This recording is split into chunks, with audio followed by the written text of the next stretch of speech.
¿qué tal amigos y amigas? Muy buenos días tengan el día de hoy. Bien, a continuación en este escenario de la lectura, de la literatura, de la realidad. Continuamos haciendo nuestro trabajo sobre ello con el libro El caso Klein de la autora colombiana Olga Bejar.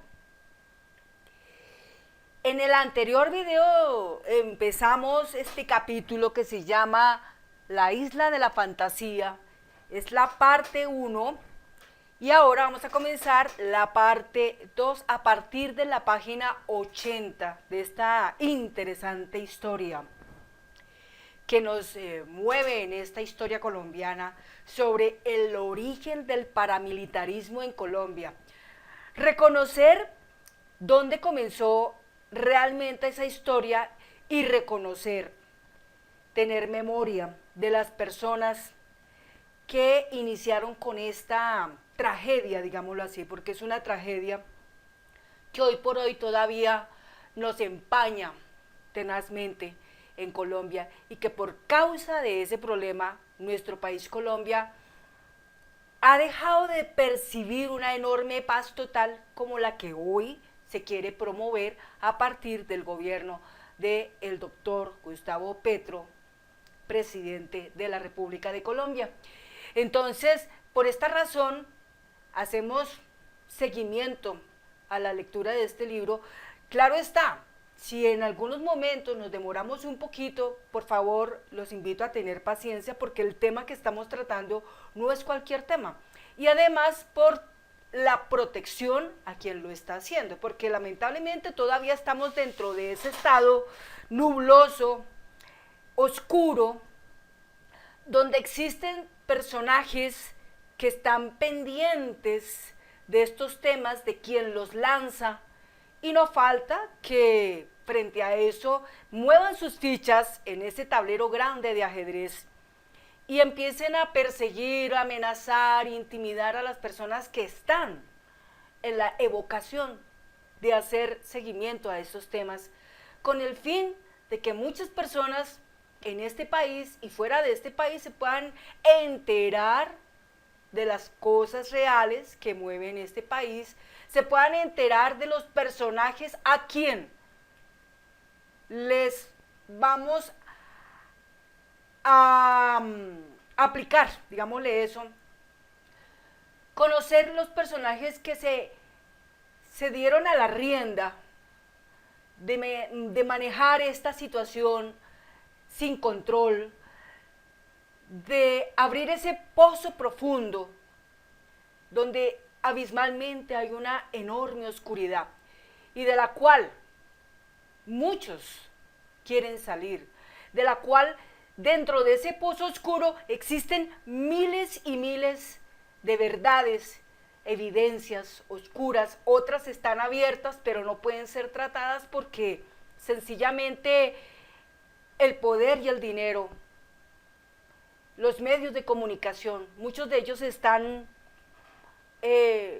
tomados, digámoslo así, muchos de ellos están como secuestrados, digámoslo así, por esos personajes clandestinos, por esos personajes maquiavélicos que lamentablemente creen que con su poder y con su dinero y con la influencia pueden acaparar y apoderarse de todo un país y que la gente que está dentro de ese país no diga nada y que los que estamos dentro de este país nos quedemos callados frente a esa gran hecatombe y que nos quedemos callados y que si estallan las cosas nadie diga absolutamente nada. Precisamente buscamos abrir los canales de la verdad, pero para abrir los canales de la verdad lamentablemente siempre habrán soldados de la verdad que se exponen, como en este caso el mío. Yo soy un soldado de la verdad y me expongo pues a cualquiera de esas cosas, pero sé que es mi misión hacerlo. Toda la vida he estado dentro de ese escenario de la docencia y es de hecho que una persona cuando es docente está obligada a responder a las verdades, está obligada a responder a las preguntas para establecer las respuestas. Y obviamente, pues con este libro de nuestra autora, Olga Bejar, ella ha hecho lo que ha podido en el mundo, divulgando el libro a cuantas personas les interese este tema, pero también se encuentran que los soldados de la verdad en algunos puntos se abren esos espacios. Y la idea es que la tarea que asumimos se haga de corazón, se haga con una noble intención y con la sinceridad de llegar a ellos, de llegar a las mentes, a esas mentes dormidas o a esas mentes que se encuentran hambrientas de saber la verdad que mueve este país, que también aplaudimos las cosas buenas que este gobierno está haciendo, porque son grandes las cosas buenas que está haciendo este gobierno, pero tristemente los medios de comunicación no están en este momento sincronizadas con ello. Entonces, nosotros hacemos nuestro papel lo mejor que podamos. Bienvenidos entonces a este espacio. Vamos entonces a comenzar con la página 80 y empieza así.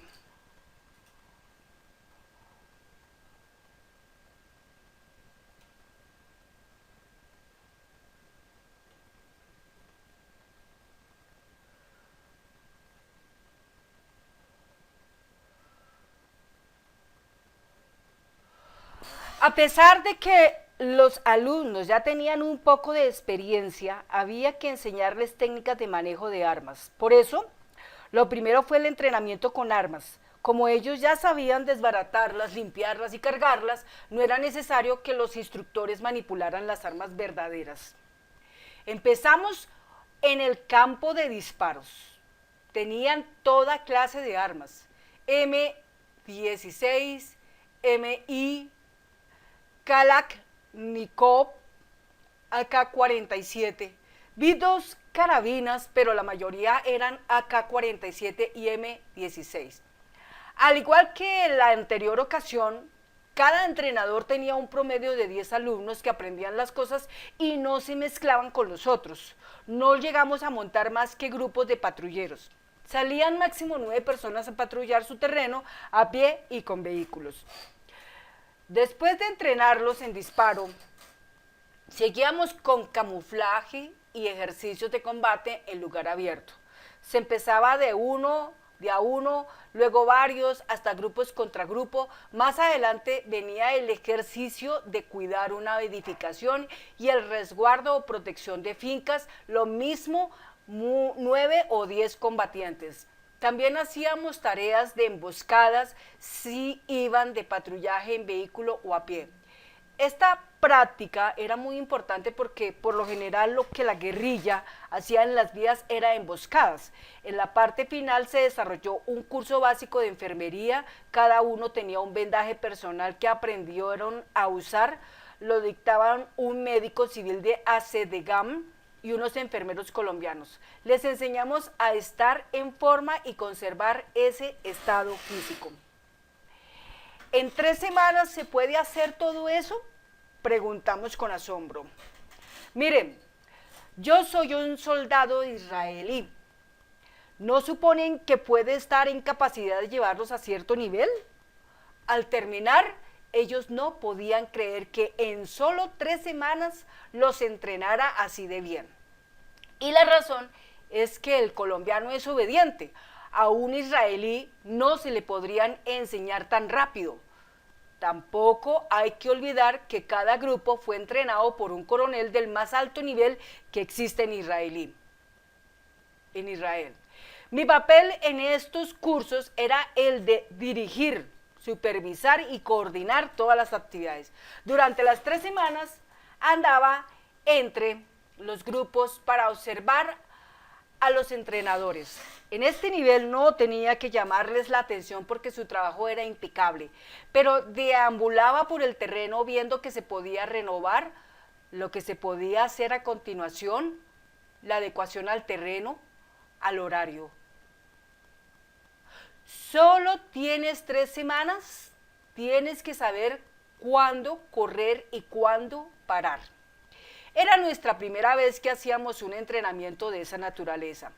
El ejército israelí requiere de 3 meses solo para el entrenamiento de los novatos. Nosotros en 3 semanas alcanzamos el nivel de entrenamiento de grupo, no hay comparación. Y los colombianos eran buenos soldados, no podría llevar a un soldado israelí a ese nivel en tan poco tiempo.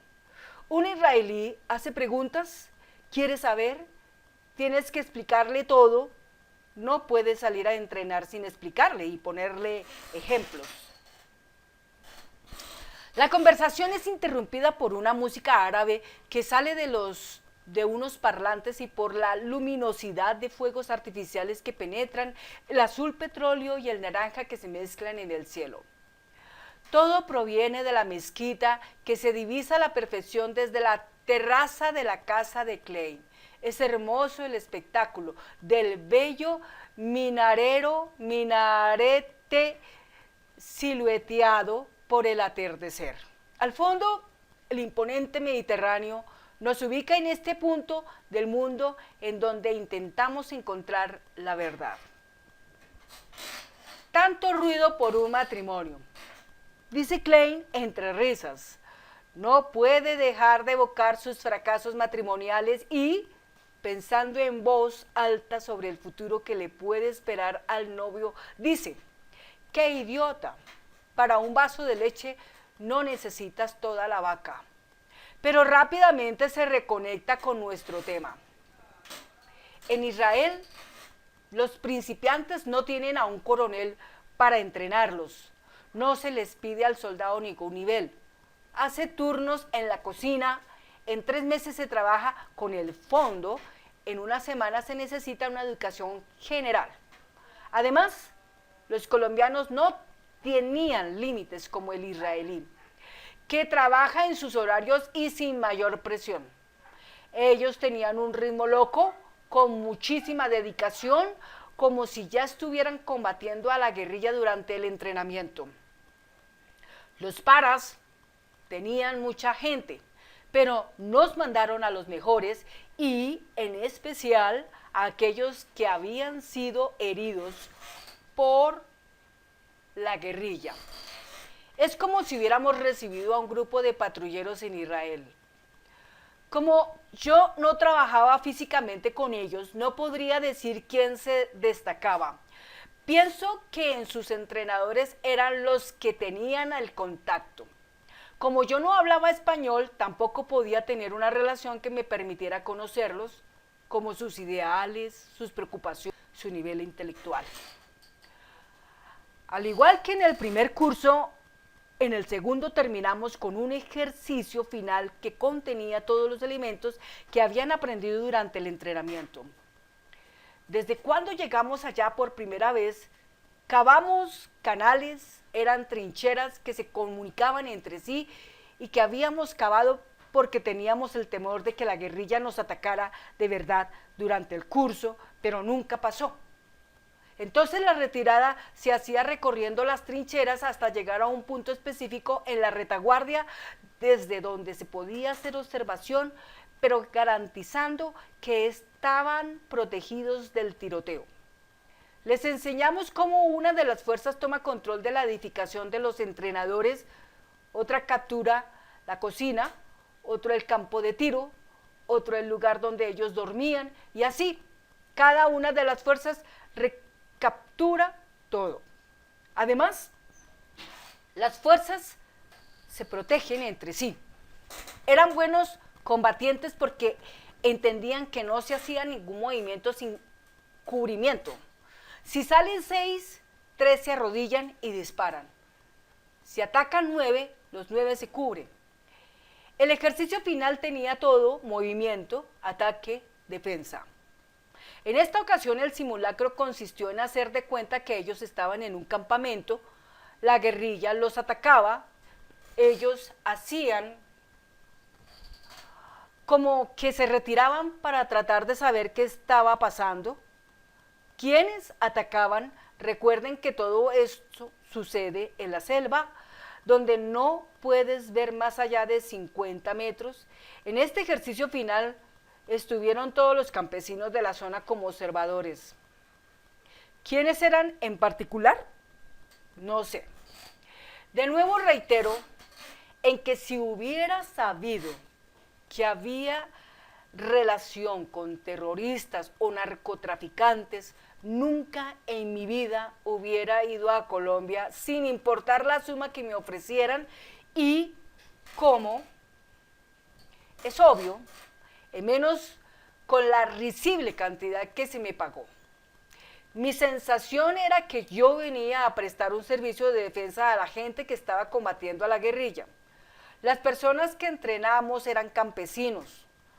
Tus diferencias entre un campesino y un combatiente. El negro que después rindió testimonio en Estados Unidos dijo ante el Senado que los israelíes nos habían ocultado todo el tiempo las motivaciones de esa gente. En ese momento nos parece oportuno citarle la biografía del líder paramilitar Carlos Castaño que realizó el periodista Mauricio Aranguren. Allí hay una frase atribuida a Castaño.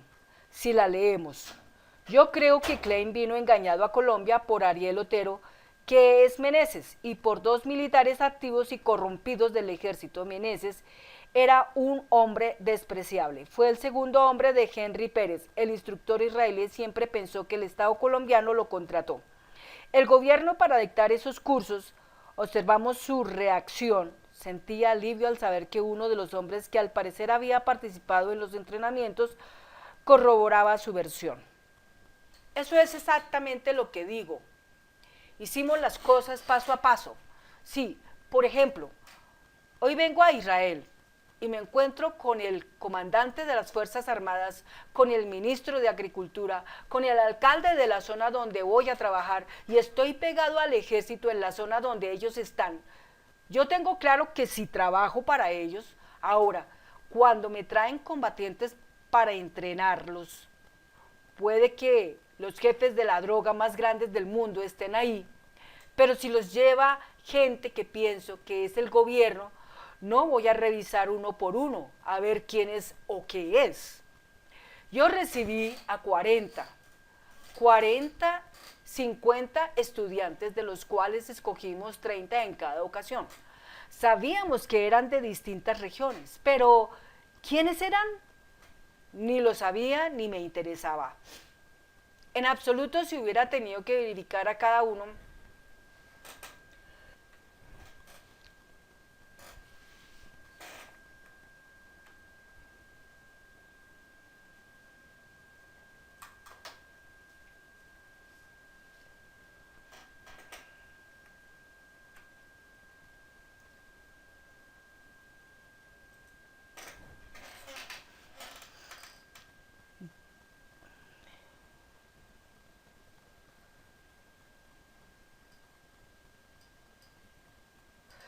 hubiera gastado las 3 semanas solo en eso. Tenía la confianza de quienes me llevaron allá, trabajaban con el gobierno y sabían a quienes estaban llevando para que los instruyéramos. Es como si acabara de entender la dimensión de lo que originaron sus actividades en Colombia. El daño causado ya es irreparable. Pero por primera vez, Jair Klein quiere que los colombianos entendamos lo que hay en su corazón. Su voz se quiebra y notamos sus ojos aguados. Lo que puedo ahora decirle a los colombianos es que lo siento mucho, que me arrepiento de haber ido allá y que si alguien salió perjudicado por algo que hice sin querer, solo puedo pedirle perdón. Lo único que sé es que si yo no sabía, los colombianos tampoco estaban enterados de lo que estaba pasando y por eso me acusaron a mí de todo lo sucedido. Hubo rumores de que los habíamos entrenado con explosivos para acciones terroristas. En los 3 meses que transcurrieron entre el primero y el segundo curso, llegaron oficiales de unidades especiales británicas que, como nosotros, venían de las mejores unidades de su ejército. Fueron ellos quienes entrenaron con explosivos. Ninguno fue llevado a la corte, no les hicieron absolutamente nada, porque a los británicos no les interesa Colombia, ni la gente con la que lo hicieron y le tiraron todo el bulto a Israel. Hay otra cosa. Cuando llegué al segundo entrenamiento del gobierno israelí, me dijo que yo no podía entrenar a Juan Vitar, el esmeraldero, que ellos no me autorizaban porque era un criminal, y no lo entrené. Al bajarme del avión en el aeropuerto del Dorado de Bogotá, me estaban esperando unos funcionarios del DAS. De allí me llevaron a un restaurante de donde me dijeron: hay algo grave, nos han informado que tú estás entrenando a la gente de Juan Vitar. Eso es imposible porque yo acabo de aterrizar y mi gente apenas llegará dentro de una semana. ¿Cómo puedo estar entrenándolos si estoy aquí sentado con ustedes? Aparentemente lo que sucedió fue que mientras yo estaba en mi país, otro israelí llegó a Colombia y en efecto estuvo entrenando a la gente de Vitar, pero yo no tengo nada que ver con él. Se trataba del héroe de guerra israelí Leo Gleiser. Por la noche en el Hotel Troc Eyal, nuestro contacto en Bogotá me dice: Yair, vi en el hotel a Leo Gleiser. Bien, hasta aquí la página 84 de esta parte número 2 de la Isla de la Fantasía de este libro, El caso Klein. Para cerrar un poquito, vámonos dándonos cuenta cómo este grupo del DAS que funcionó en esa época era tan especialista en manejar los entramados. Una cosa que hoy en día se usa mucho aquí en Colombia. Por eso aquí en Colombia tal vez es famosa en el mundo es por sus falsos positivos, porque a través de esos falsos positivos más de 6.402 personas inocentes murieron.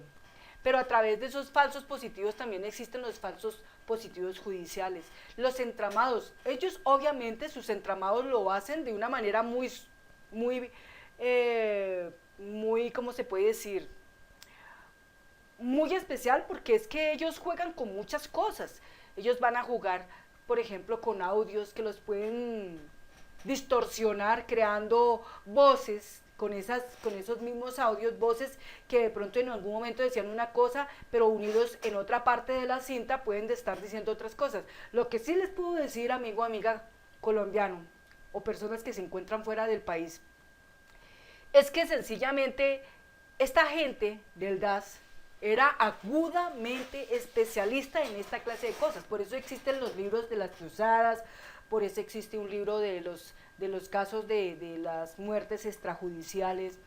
En fin, existen muchas cosas que son invitadas a la literatura de la realidad, porque prácticamente esas son las formas que hoy pueden jugar para manejar la calumnia, para meter en esa calumnia a las personas y buscar que personas inocentes terminen siendo culpables, pero con la ayuda de los entramados que ellos mismos originaban para hacerle ver al mundo que el bueno es malo y para hacerle ver al mundo que el malo es bueno, ¿sí? De ahí una frase que dice que terminamos nosotros odiando al oprimido y amando al opresor, ¿no? O sea, terminamos siempre amando al verdugo. Y aquí la idea es zafarnos de todas esas cosas y empezar a tomar un punto de discernimiento para entender dónde está realmente la maldad y dónde está realmente la bondad. Si algo que yo siempre he aprendido en esta vida es que donde hay máxima justicia, y ojalá si fuera justicia divina, la maldad no puede sobrevivir. Punto final. Terminamos aquí y los invito próximamente a otro video en donde vamos a estar recorriendo este video a base de esta lectura. Muchas gracias y que tengan un hermoso día. Hasta pronto.